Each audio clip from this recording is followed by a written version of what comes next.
তাহলে আজকে খাওয়া শুরু করি। আজকে রান্না করেছি হচ্ছে সাদা ভাত, পটল ভাজি, আর এই যে একটা তরকারি করেছি, এটা হচ্ছে, চিনতে পারছেন কি আপনারা? হয়তো চিনতে পেরেছেন, পেঁপের বাটাম রান্না করেছি। পেঁপের বাটাম কেউ রান্না করেছেন কোনো দিন? না করলে আমাকে বলবেন, আমি এই রেসিপিটা বলে দেব। তো আসেন পেঁপের বাটাম দিয়ে খাই একটু। প্রথমে পটল ভাজি দিয়ে একটু খাই।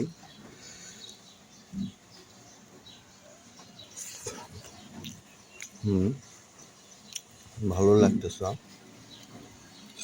এই যে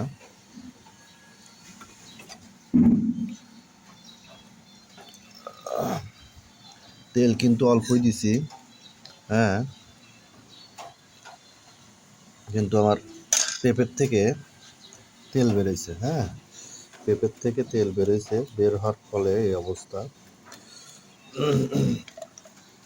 আমাকে ডাক্তার তেল কম খাইতে বলছে, তাই আমি তেল কম খাই।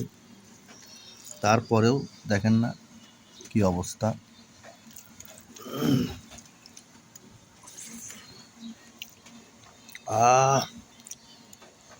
অসাধারণ।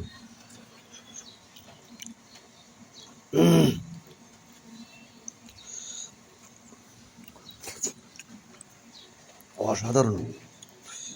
এমন রান্না সবাই করতে পারবে না, আমি ছাড়া।